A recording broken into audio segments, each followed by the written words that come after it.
Welcome to This Week in James City County. I'm your host, Renee Dahlman. Today, I am once again joined by our County Administrator, Scott Stevens. Hi, Scott. Oh, hello, Renee. It's always great to be here. It seems like it comes around often. About once a month. About that. That's right. Well, this time we have the cameras back. I think our last one, they were not able to be here, so we're back to normal. Well, for those that call that normal or like to see what's going on, I guess that's back to normal. For others, maybe it didn't matter last month. Exactly. Who knows? Who knows? So, lots of stuff going on right now in James City County. So, you want to get us started? Sure. I think I would start by just recognizing the tragedy in Virginia Beach. Yes. Our Board of Supervisors have been very concerned. The outreach to Virginia Beach has been really good throughout the region and country, as we hear. Our staff reached out the day of the incident to a lot of our counterparts, and it's one of those things we all think about and worry about and help to respond to others when things like that occur. But it does bring it home, and it does have all of us wondering, how do we make it safer for our community, for our employees, for our citizens? And it's an awareness thing. And I really think the message to our employees and to all really the community is we need to look after each other, right? We all have moments in our lives that are easier and that are tougher. And it really does take all of us paying attention and being there when somebody needs us, whether it's a friend or family member or a stranger that you see on the sidewalk that looks to be having a hard time, and doing that outreach and being sort of onto the kindness campaign, but being kind to one another. Right. And I think those are things that are important for all of us to keep in mind. And I will say I've talked to the Virginia Beach city manager. He is most appreciative of all the outreach that they've received. We've had staff members actually assisting their staff, and so I appreciate our staff that's been able and willing to do that. Was in a meeting this week with their mayor, who just said he couldn't say thank you enough that that they were working through it. But it was a tough situation, and it's one of those things that I just don't want us to forget about that and just let it go to the wayside, as things sometimes do in our lives because we get busy with other things. And for here in James City County and for our employees and our citizens, we are relooking at safety and security within county facilities. We don't want to be unreasonable or deny access to anybody that wants to come meet with us, but we also want to do things that make sense. And so we're working through that, and there'll be more that we'll be talking about with our board going forward. So. Okay. Our board did adopt a resolution in June to support the Virginia Beach, and we have sent that on, and I know that is going on throughout.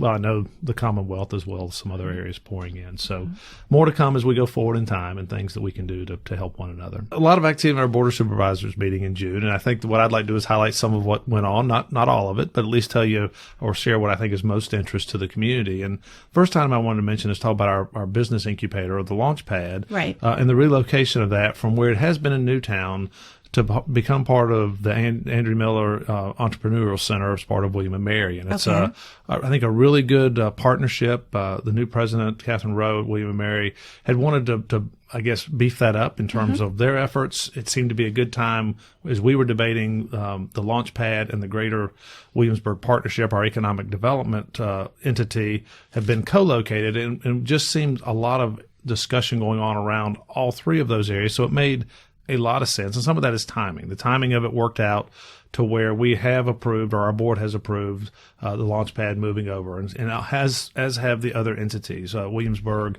and York County. And so that is occurring. Well, it will be moving into the Tribe Square location. That is undergoing renovation, and we hope to have it set up in there in the August-September timeframe. So it's been talked about for a few months, but we have made that happen. And so I think that's a good step forward for the launch pad. I think it will provide support for those new businesses that are trying to figure out, how do you go forward? Where do you have a space? How do you have resources to help you through all those new business type things that you need to get set up? So I think that's a good change in our community. The Greater Williamsburg Partnership, again, was tied with the launch pad, co-located, shared some staffing. With the changes going on with the chamber here, on the business council side in particular, seemed to be a really good opportunity to move that entity, or the funding for it, over to the chamber. So we have approved that as well. All three entities, York County, Williamsburg, and James City, have now endorsed that concept. And so we will have the chamber providing this economic development regional reach for us, and then our local economic development staff in each locality working with the GWP staff and the chamber staff. And some of the thought behind that was to have a bigger reach in terms of branding, so that we're not competing or having a different messaging than our chamber, and our chamber will be doing a broad reach in terms of advertising. And so I think we will benefit by having that recognition in a broader scale. So I think good things going on there. In terms of the community, we had a lot of discussion on Busch Gardens and a height waiver. Right. We had conversations in May. It was brought and ultimately approved by our board in June for an attraction that would be anticipated opening in 2021. Mm-hmm. And so that did make it through the process after a lot of conversation. And so we do appreciate those that participated in sharing their views of it. And our board really does like to hear from the community. Absolutely. We also awarded a comprehensive plan update. We've been talking about that some. More to come on that. There will be public meetings, I think, this fall. And so I would encourage the community to get involved and pay attention, because what you tell us in those public meetings really does drive development in the future. What we do is lay the groundwork, in particular for zoning and other things, that say, this is the part of our community that you believe we should have this type of development. We're not the developers, but we do lay that groundwork. And then years later, when folks wonder why we're allowing this to go there or this to go there, well, it's because of this comprehensive plan, and the public input that occurs today really will drive decisions and projects of where they're located into the future. So it is important to be involved, and it's a number of plans really tying our strategic plan and those things together. So there'll be more conversations over the next 2 or 3 years. But the public meetings are very important, and I would certainly encourage people to get involved where they can. Well, and in terms of gathering input, that has already started with a survey that was sent out to a scientifically valid sample, which I don't fully understand, but input is already coming in. And so even for folks, like you've said, that weren't chosen for that survey, we'll have plenty of opportunity to. We will. And again, it takes some time, and you've got to plan around it and come to one of the meetings or share with us. But we do value that input, and it does matter. So I would encourage people to keep that on the radar. It should be this fall, but we'll mention it again. So there'll be some other opportunities to let people know that's out there. A couple other items that went on. We did talk about the purchase of Brickyard Landing. We have a boat ramp that is splits the middle of a piece of property, about 119 acres. The boat ramp's there, not in great shape, but it is there. And this property does provide really good water access to the Chickahominy. And so it's an upper end of that.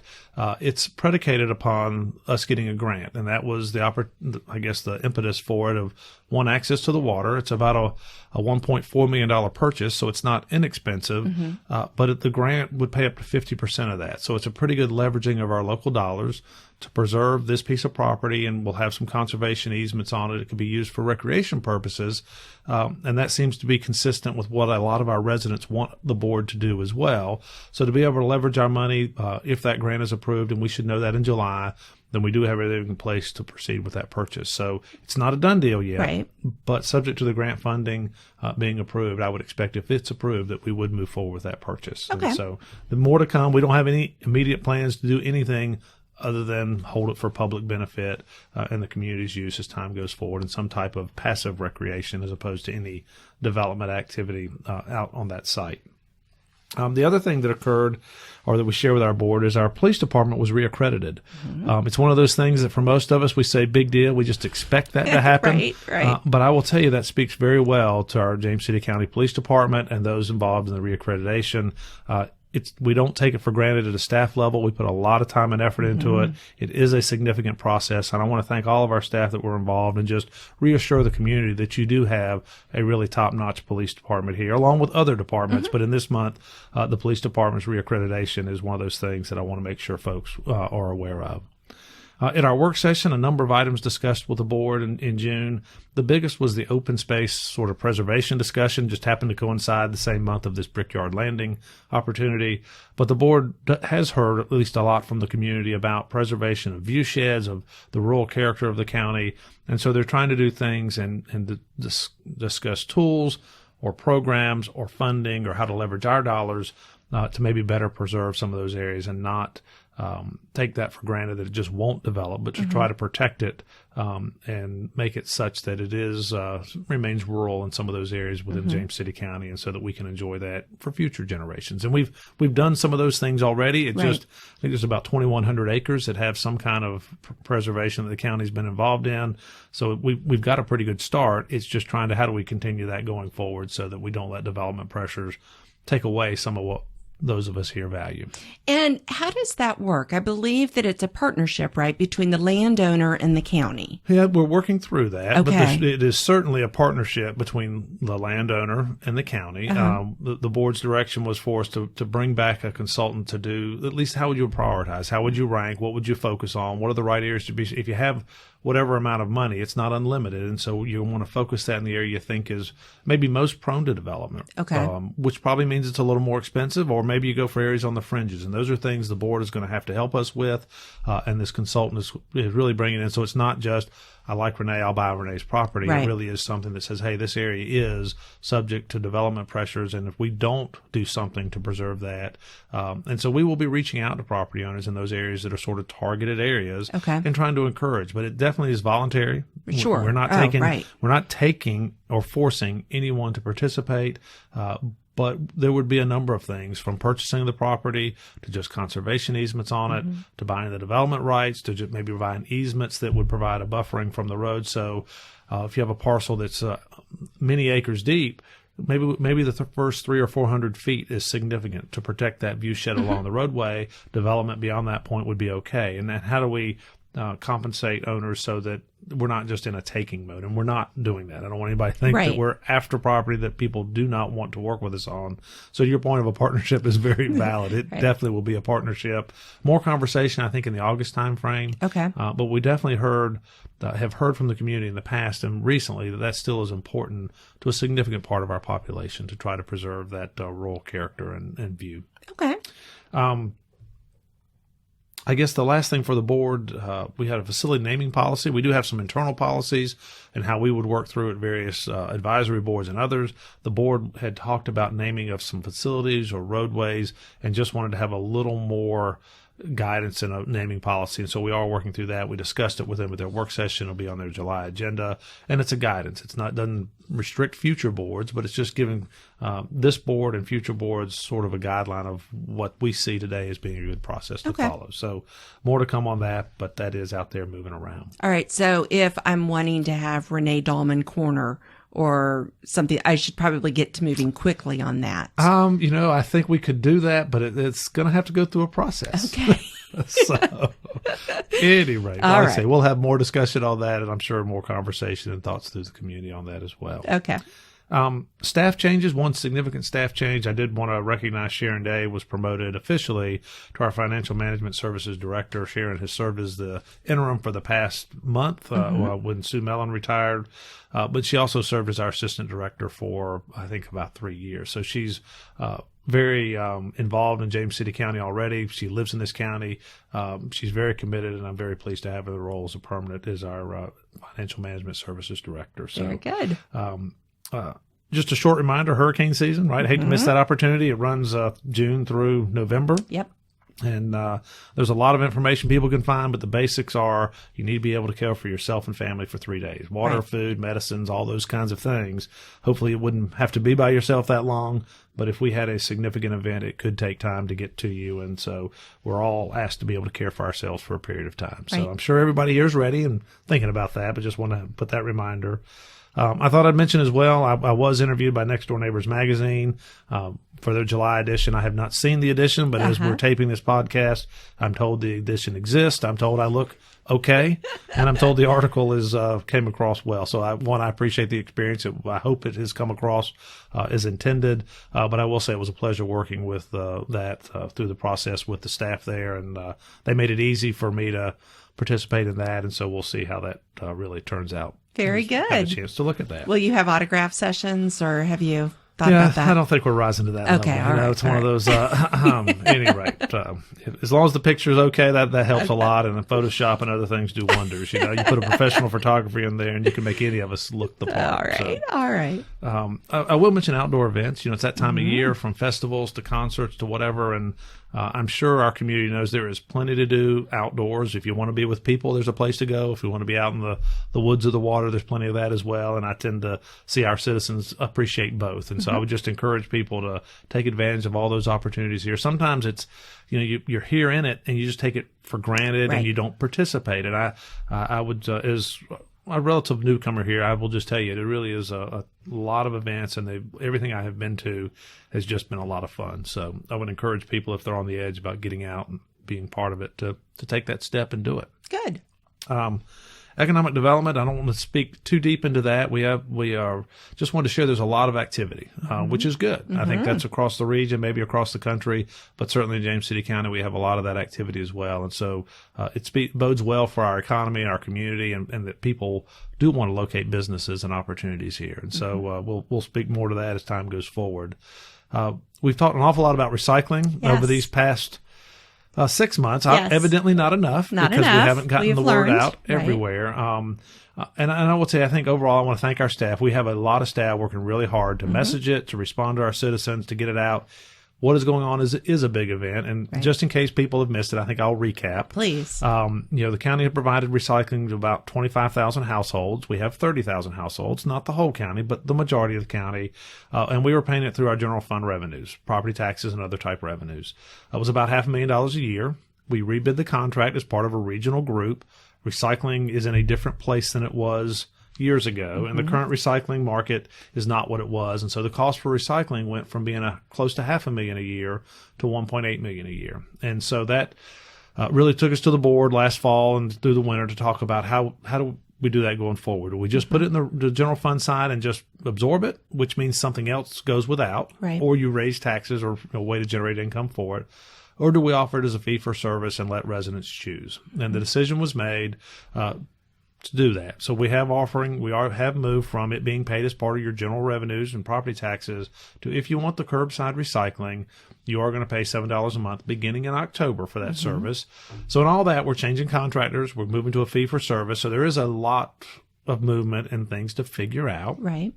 At the end of June, our contractor has delivered all the new carts. And our old contractor has picked up many of the old carts. Right. And so I think that changeover has gone pretty well. But during that, we've had a lot of discussion about why the change, why not better communicated, why can't we recycle some of the things that we've been recycling? And again, changing market, if there's not a demand for the product, even though the previous contractor, we didn't police that terribly hard of not putting it in there, most of it probably didn't make it to a place that it was reused. Right. It got in the process, it got sorted out, and it was disposed of because there wasn't a significant market. And so we have heard from you. And again, I've had board members who've had citizens unhappy with the county because we're not allowing it. Right. It's not the county. It's really the global demand for the recyclable good. And so we still accept a number of things. Yes. And again, as our bags or new carts are being delivered, there's information attached to those carts that's trying to be more specific. We generated a video. Our staff did a great job with the video. If folks haven't seen that, I would encourage that. Makes it fun to watch about recycling and where it goes and what happens. And I think it does sort of explain the process of when it's picked up at your curb, well, what goes on from there. Right. And it does shows how it's sorted and how some of these other things of plastic bags and tape and some of the other things get in the way of the sorting process and makes the materials less reusable and more likely to end up in the trash. So, again, I think things will settle down. I know our staff has spoken to thousands of our residents in the last few weeks, and we're happy to speak to thousands more as time goes on. Yep. So please don't hesitate. We have questions to find us, but we are trying to serve the community's best interest, and we do want to encourage people to recycle. We've had some say, well, they don't want to pay the fee. That's fine. We still hope you will recycle. You just have to carry it to a convenience center. We would encourage you to do that. We've had questions about, well, if residents don't recycle, will our garbage service go up? There is some cause and effect there. I don't think it's imminent that folks don't recycle today and your garbage increases tomorrow. But if what we're sending through the recycling stream moves over to the garbage side, you do increase your weight and handling and all those costs. And so it is possible that those costs could go up if folks significantly reduce what they're recycling. So our hope is, and what we have been experiencing, once people understand what's going on and why, even though they don't really want to pay the $7 a month directly, which is what we're asking them to do, that most appear to be willing to participate and continue with the curbside recycling program as it is. So I hope that will be what all will do. And again, the county's delivering new carts to our contractor. We will pay the cost for the first 3 months. We will send out bills in August that would be due in mid-September. If you choose to pay the bill, then after October, life goes on and we'll continue to do curbside recycling. If you don't pay the bill, or if you have called us to say you don't want to participate, and then we will remove you from the program and collect your cart. And so as folks have questions, please don't hesitate to reach out to us. So far, you've not been shy, so I would encourage them to continue to do that. But we really are trying to make changes that serve the best interest of the community as a whole. And again, I know opinions vary about what the right path forward in recycling is. But at this point, that's where we are. And again, I do think we'll make a good transition once we get through the delivery of carts and the changing out of contractors. Well, and as a point of clarification, with trash collection, James City County is not involved with trash collection, correct? That's correct today. Our board has talked about us talking about that. So the county has been in that conversation in years past. Right. But today, you're right. We do no trash collection except what people bring to our convenience center. So we don't collect it, but we will accept it at our 3 convenience centers. Okay. Well, and then the telephone number for people to call if they have questions would be 757-253-6700. I now know that number better than my own numbers. well, you might say it again because that's a good number. 757-253-6700. And we're also on social media. We're on Nextdoor. There are lots of places people can go to get their answers. Yeah, I was going to mention Nextdoor. Yeah. And again, I think, Renee, you pushed that out in the last month. Really, recycling was our first push out, and we had a great response to that. Yes. And so we'll continue to do that. And, we encourage the community to let us know what they're thinking or what they like or don't like or what we could do better. And so I really have appreciated all the feedback and the idea and your willingness to try some other platforms and see what works. Of course. So outside of that, I think that's enough for this time. I mean, there's plenty more going on. We've got our Jamestown Jams that have returned. They're the last Friday of each month through the summer, but there are a number of concert series going on in the area. And so just, again, encourage people to get out and get involved. And if you need me, we're here, right? And again, I'll give another number to confuse people, but it's my office number, 757-253-6603. Again, 253-6603. And for those that have forgotten who's talking, I am Scott Stevens, your county administrator, and certainly here to serve your needs. Very good. All right. Well, are you ready? Because I have the fun questions. Yeah, we're not done. Sure. Okay. All right. You picked some good numbers for me today. None of these questions have been asked before. So the first one, what is a game or sport that you like to watch and play? A game or sport that I like to watch or play? Well, I'm not as good a watcher. Okay. But I will watch sports. All right. When I say the sport I like to play, gosh, it's getting whatever I can win at, and that's getting less and less of those. Tennis is a sport that I really liked a lot to play. I played a little bit through high school. I've played a lot through life. I've transitioned that to racquetball. Okay. So I guess it's the racket sports, and racquetball is what I play. You don't watch racquetball on TV much, but tennis you do. Right. And so I equate, when you ask that question, I'm thinking, what do I play and watch being the same sport? And so for me, I guess that would be tennis. Okay. All right. Now, have you gotten into pickleball? I have played pickleball. Okay. But I can't say I've gotten into it yet. Okay, because it is quite the thing. I definitely have heard, not only here, it is a thing a lot of places. And so, I think that has promise. I'm sure I'll move on to pickleball at some point, maybe sooner than later. Who knows? Well, and then a sport that I just realized is televised on one of the ESPNs, the Ocho or something way down on their list, is cornhole. There's a professional cornhole league. I had no idea. Nice. So if I'm ever not here, I'm, pursuing my cornhole. Well, there are tournaments and places to do that as well. And you get sponsored. It's quite exciting. All right. Next question. How often, now you have a look. You are into your tie and your white shirts. And we've had people say, I don't know his name, but he had on a starched white shirt. And it's like Scott Stevens. I know who that is. How often do you buy clothes? Probably not often enough. Okay. That's a great question. Funny, when I say funny thing, maybe it's not. It's, for me, the white shirts make it easy, right? Yes. So that way it matches whatever tie I put on, and normally black pants or a suit. In terms of buying clothes, I don't know. Shirts are the best I can tell you. Okay. I buy them en masse. What I find is, if you have a white shirt today that fits, it may not, you buy the same size next year, it may not fit. It's so different. Or same brand, all that stuff. Right. So I tend to buy one and try it. And if I like it, I'll go buy 5 or 6 more. Okay. And I sort of force myself to throw away shirts, which is really hard for me because I like to wear stuff out. But what I found with the shirts is if I don't get rid of them about every year and a half, all of a sudden I have buttons coming off or elbows coming out. And so I've decided that's not the right look for the county administrator. And so about every 18 months on shirts, probably the best I can do. Well, very good. You know, that may be more than folks need to know. No, I think that was awesome. And I can totally picture your closet. It's like all the white shirts in a row. They're in a row. In a row. They are. All right. Very good. Last question. I have to find it. Hold on. Oh, are you related or distantly related to anyone famous? I have no idea. No idea? I have no idea. You know, there are folks that are really into genealogy. I'm sure we're all related somehow to somebody that folks would know, good or bad, I guess. Right. So I have no idea. That's maybe I need to go check it out. Yeah. Well, and then please, when you come back on in the future, if you find someone, please let us know. Well, I'll try to let you know. That's right. That's all I can promise today. All right. Well, Scott, that's all I have for today. All right. Well, thanks again. I always enjoy coming and speaking. You make it easy, and we'll do it again sometime soon. All right. Maybe next month. Maybe so. Maybe so. Most likely. All right. Thanks, Scott. Well, that wraps up this. Sorry, it's been a long day. That wraps up this episode of This Week in James City County. Thank you so much for tuning in. As always, please take a moment to go online and subscribe. That way you'll be sure to never miss an episode. Also go to our webpage. We're at jamescitycountyva.gov/podcast. And while there, you're going to be able to find all of our previous episodes. I believe that this is episode number 90, which is pretty impressive, as well as a form. And on that form, you can give us some feedback. Let us know what you like, what you don't like, what you'd like for us to cover, other guest ideas. We would love to hear from you.